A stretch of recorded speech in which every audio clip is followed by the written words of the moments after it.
Monday morning course. Are there still any problems, any questions on homework? So anything we've done last week? Actually, Michael had done the corrections this time, but I think it was all pretty straightforward. If not, then we can jump into pretty much the last part of our course, namely relativistic electrodynamics. And we'll see that at the end of this lecture, pretty much everything covered so far in the whole semester, actually in the last 3 semesters, kind of falls into place. You see how it all comes together, and we'll write everything in a nice, pretty much, we'll come up with one equation that essentially summarizes all of electrodynamics. And in many cases, it's not actually very useful, but it's very nice and aesthetic to see how it all fits together. Okay, so let's start out with some basic motivation. So from relativity, we know that space and time are essentially kind of the same thing. They can be transformed into each other. With Lorentz transforms, you mix time and space components into each other. You're probably guessing that something similar happens with electric and magnetic fields as well. And just to motivate that, let's start out with a basic thought experiment. Namely, we have a wire, so we assume that is infinite in extent, where we have a current going through with positive charges moving with speed v in the plus z direction. We're using cylindrical coordinates here, so z, rho direction, and then we have a phi going around. And then there's negative charges going the other way, so that the net charge density here, so net charge density is of course 0, right?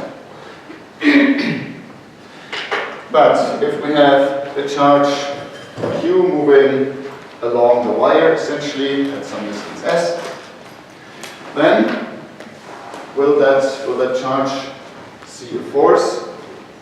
First question we should probably ask, what does this current do? Does that produce any fields? We have no charge here, so there will be no electric fields, everything is static. But there will be a magnetic field, right? You have current going through a wire, the current going in that direction, because the positive charges move in that direction. The current is just the speed at which the charges move, the positive ones in the positive direction, and the same contribution from the negative ones going in the other direction, so 2 lambda is the charge density, so lambda is of course the charge per length, right? Then, what kind of magnetic fields does that produce? You may not remember it exactly, but so the magnetic field is then given by mu naught current over 2 pi times distance. And in what direction is that pointing? In what direction is the magnetic field pointing? You have a current going through a wire.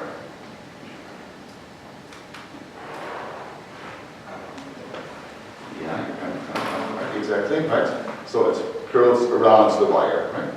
So that is the phi direction.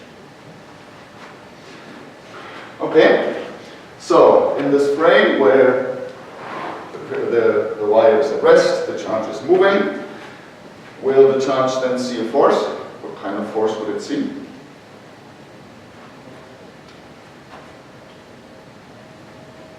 Is there a force?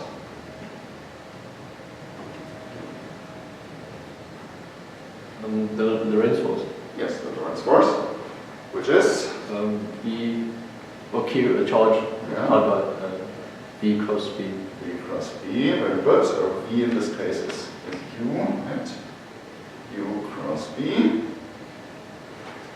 So that is Q U naught I over 2 pi s. And in what direction is that pointing?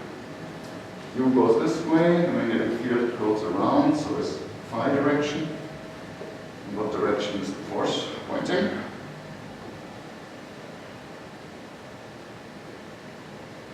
Speed this way, magnetic field this way. That means the cross is that way. So it goes into the rho direction, right? Okay, or put the expression for lambda back in here. So this is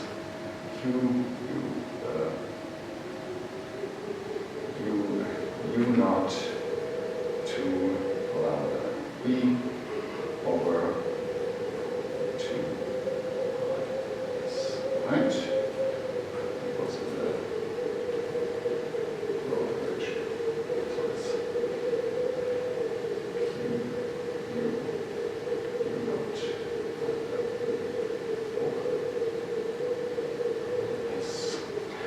Okay, so that's what we get in this frame, where the y is stationary, the charge is moving. But now if we go into some frame S where the charge is stationary, there obviously the velocity is 0 because we're in the frame of the charge. But if there is a force in this frame, then there should also be a force in that frame, right? So there should better be a force F bar. That is, well, if we're looking at a Lorentz transform in this direction, there's a force perpendicular. What happens to a force perpendicular to the direction of motion? You have this Lorentz contraction over gamma, right? If you calculate the force in a frame where the charge is at rest, then Lorentz transformed charge would be 1 over gamma times F. So that means this should be, so we have, this would be the charge in the moving, the force in the moving frame should be 1 over gamma, the gamma from this velocity, right, times F bar. So this should be something like gamma u times F, right? So where would that come from? Right, we have, in this frame we had no net charge, but we have a magnetic field, we get a Lorentz force. Then we have the charge of the frame of the charge, where there is no velocity, so no Lorentz force. But now we see the positive and negative charges moving with different velocities, right? Now we see the charges of the positive charges. We're moving along with the charge now, so the positive charges in the wire actually move slower than the frame S, because we're kind of going along with those charges. So this would be V minus U, and well, proper Lorentz transformation of the velocity is 1 minus uv over c squared. Right? Whereas for the negative charges, minus here, they actually, there the velocities add up. Right? So for the negative charges, we change the minuses to pluses. Okay, so now suddenly, what does that mean? So we have a certain density of charges. Of course, this charge density that we seem to see is not the density of the charges, say, if you're going along with the charges in the wire. Still not, right? Because when the charges going along with them see a certain density, in frame S, they're already moving, so there's a Lorentz contraction. So if the length is contracted, the density is larger. So this is actually already gamma, the gamma of this dV times some co-moving density. Okay, but where the charge is stationary, now suddenly the positive and negative charges have a different Lorentz factor by which things are contracted. So now we have the positive charges having some Lorentz factor from this plus times lambda naught. and the negative charges, the Lorentz vector from the V minus. So now, the trick is us to use this to actually calculate what's the V plus or V minus is. So let's have V, the gamma, we write this as just plus or minus, is 1 over square root 1 minus V plus minus, so that is V minus or plus U over C squared 1 minus or plus V over C squared, and here squared, right? Because that is the V plus minus, and here's the difference. Okay? And now, well, there's a little bit of arithmetic. I don't think we need to write every step out here. You can see it carried through in the book a little bit. What this gives you is the Lorentz factor of the charge motion V times Lorentz factor of the charge motion of this motion U times 1, and there is minus or plus U V over C squared. Right? Okay, so this charge at rest in its own frame now sees a net charge density that is, of course, lambda for the positive plus lambda for the negative ones. So this is first lambda naught times gamma plus minus gamma minus. And well, so the 1 terms will cancel out. If we subtract the 2, we just get twice uv over c squared. Right? So that will be, we have the minus for the positive charges, so we start with the minus. So this is minus lambda naught uv over c squared. Right?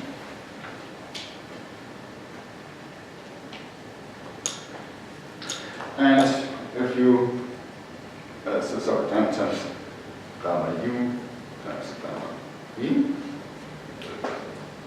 And you remember that lambda naught gamma v was our lambda in this frame.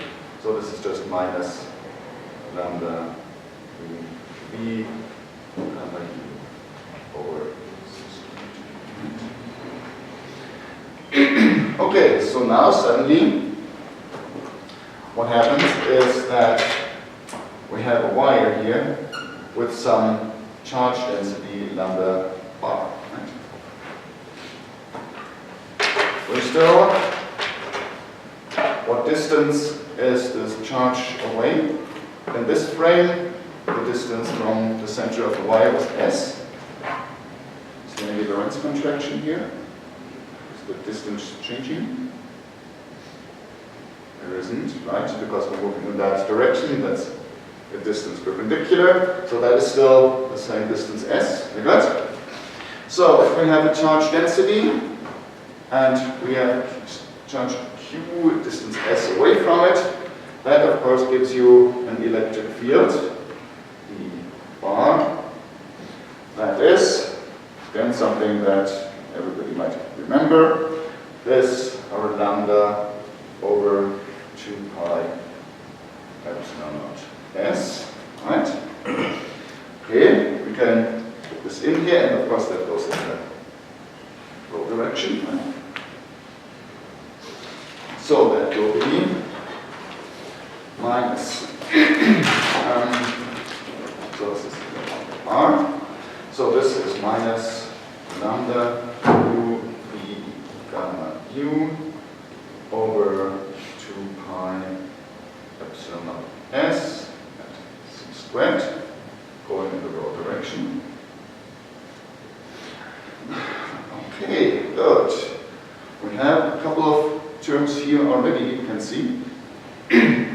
That seem to appear there. Right?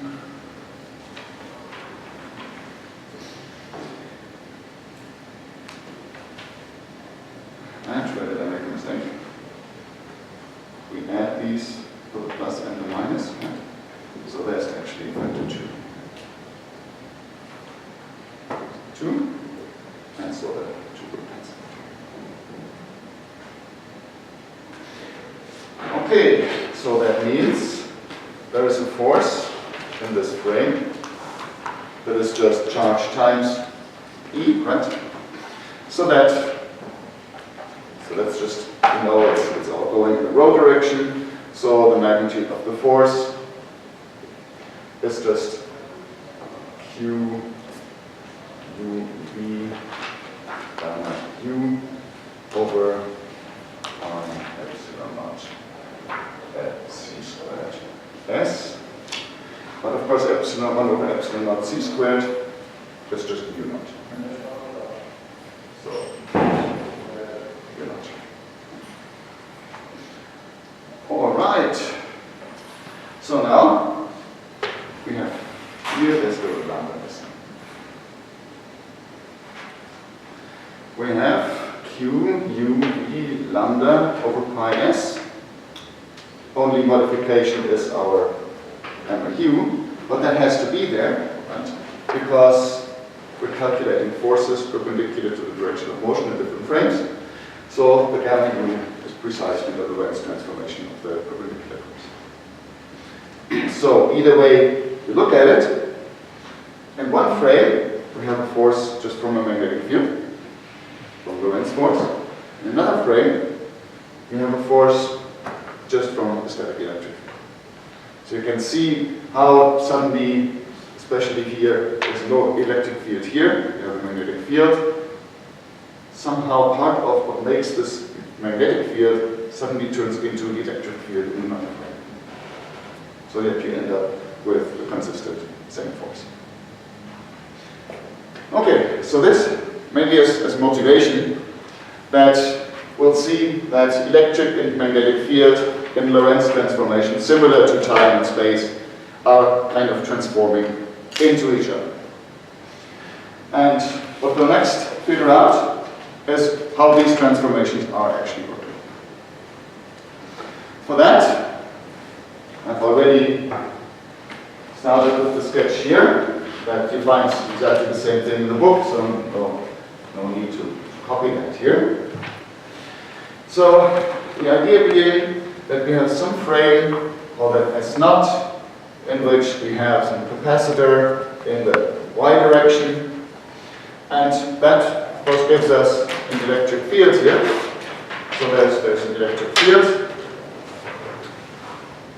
In what direction is there an electric field?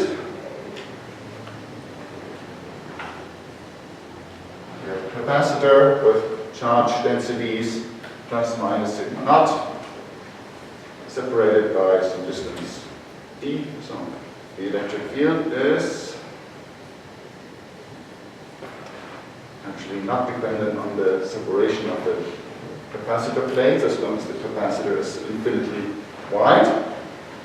It's just sigma naught over epsilon naught, and goes perpendicular to the plates, right? Okay. Then we can look at, so this is electric field E naught. So the electric field here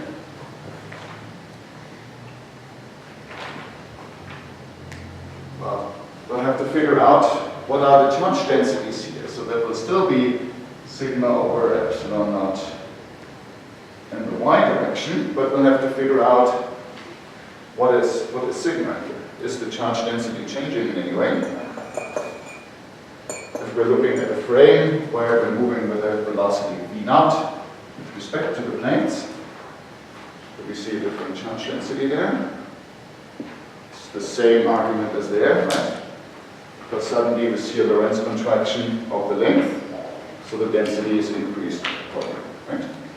So that means sigma is then, of course, this gamma, call it gamma naught, times sigma naught, right? Where gamma naught equals 1 over square root of 1 minus v naught over c squared, right? Okay. So this is gamma naught, sigma naught over epsilon naught y. And that, of course, is modulo this Lorentz factor, just the same for the field that's here. So this is gamma naught times E naught. So we see that the field perpendicular to the direction of motion will be Lorentz increased, essentially, right? Just because of the Lorentz contraction enhancement of the charge densities. Okay, but now we still have to figure out what happens with magnetic fields, because we started out here without any magnetic fields, right? We have no currents here, but the nice thing in this frame now is, of course, we now have the current density, right? So we have current going in these plates. This is your K plus here, right? And there's the same current K minus, right? So minus K plus K. Right? We have currents in these capacitor plates. If you have so the current densities K are, of course, just V naught times the charge densities in this frame, and in what direction? In the x direction, right? Okay. What magnetic field does that give you?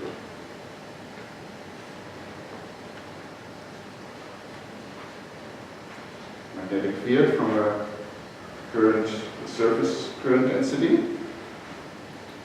We had that something, I don't know, third, fourth lecture or so, we had an example of that, right? Where we had this jump condition in the field distributions and potential distributions. There's mu naught K across the normal to the surface, right? So that is mu naught, V naught, sigma, and n, so the normal is the y direction, K goes in x direction, so that will point in the z direction, right? And if you figure out the sign, it's actually minus, right? So we'll have a magnetic field now in this unprimed, unbarred frame. That is, let me just make sure up here. So mu naught sigma naught, right? In that direction. Okay. And now we can start out with E, with this expression. So we can, in this frame, write E. The y component is still y. Y is gamma naught, sigma naught over epsilon naught, or that is just sigma over epsilon naught.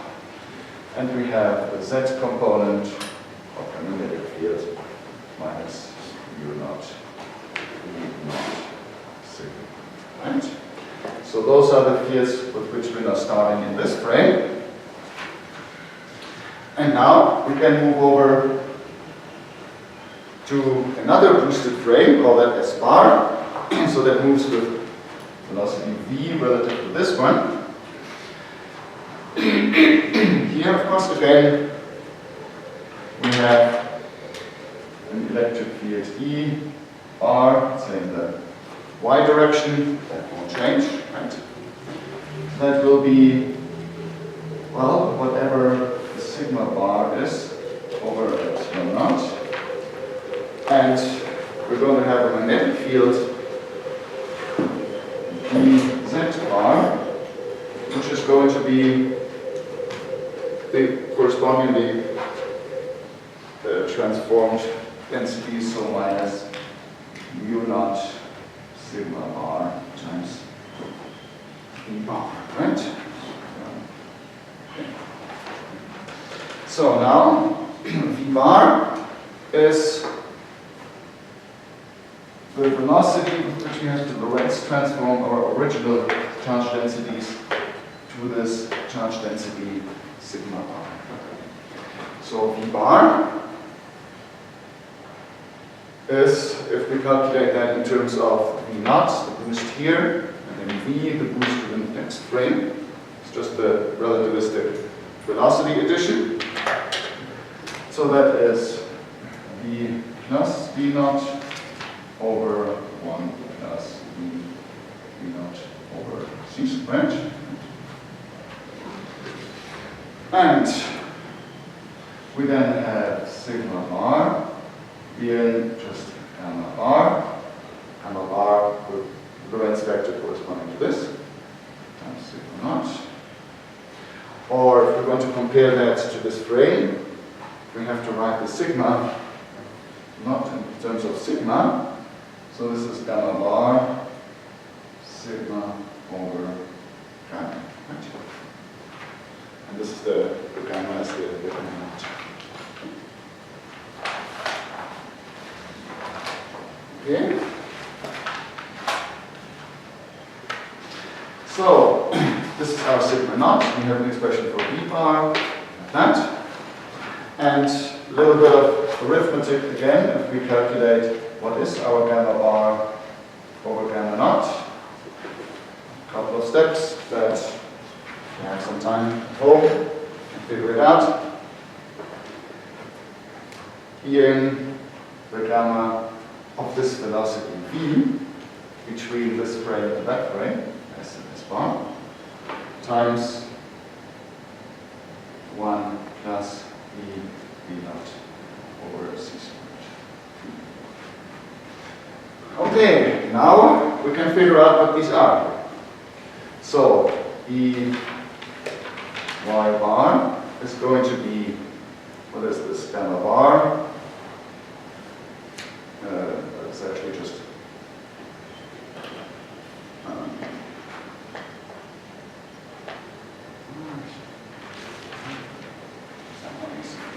here. Right. So V naught is gamma bar over gamma sigma over epsilon naught. Right. So this is gamma V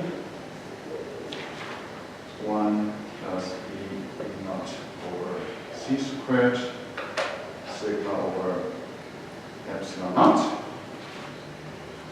Okay, that is gamma V. We have one term, sigma over epsilon naught, which is just our old electric field.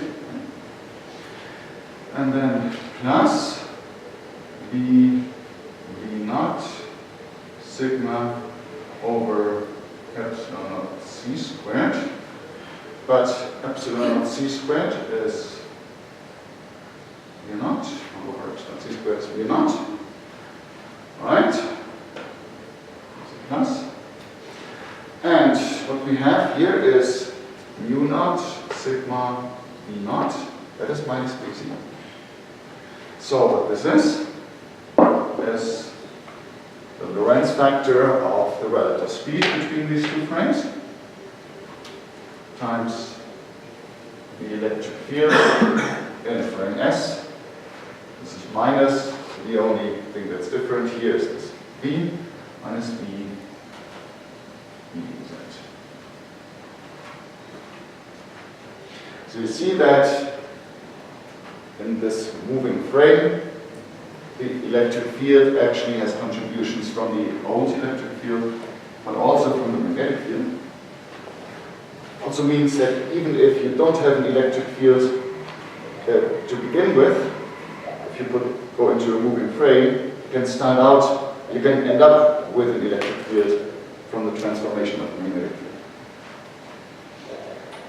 Let's do the same thing for Vz now. So Vz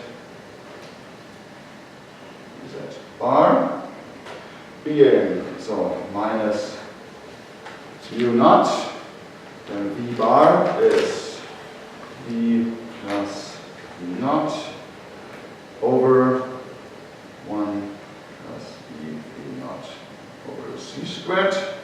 That is our V bar. And sigma bar, the sigma bar is gamma over gamma naught.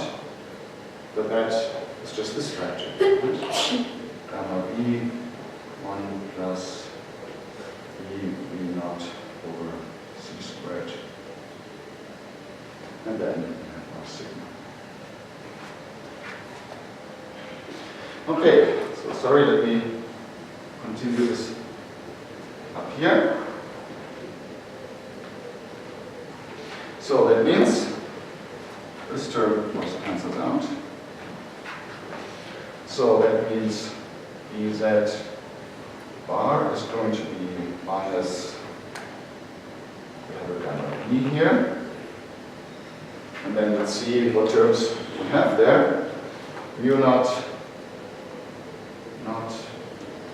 V times sigma plus mu naught V naught times sigma. Okay, mu naught V naught times sigma, that is minus Vz.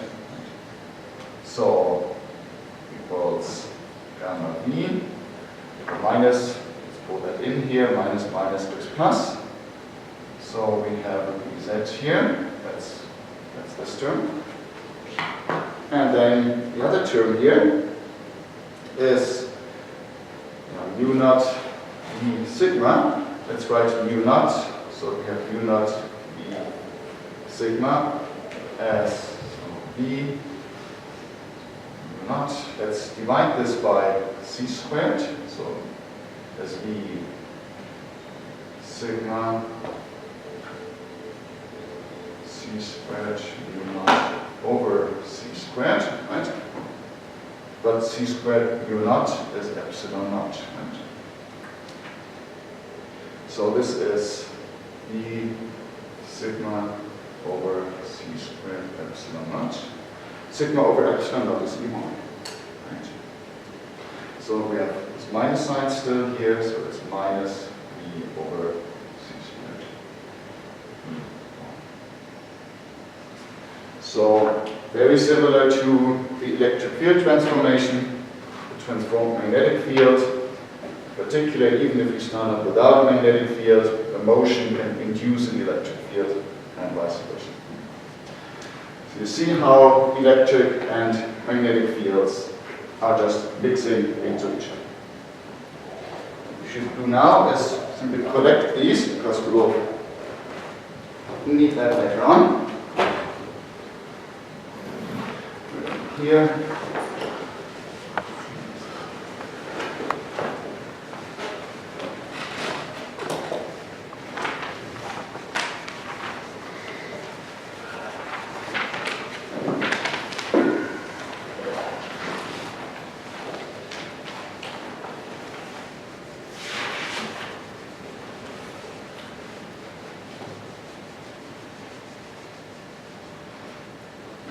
Right, so let's collect these terms here.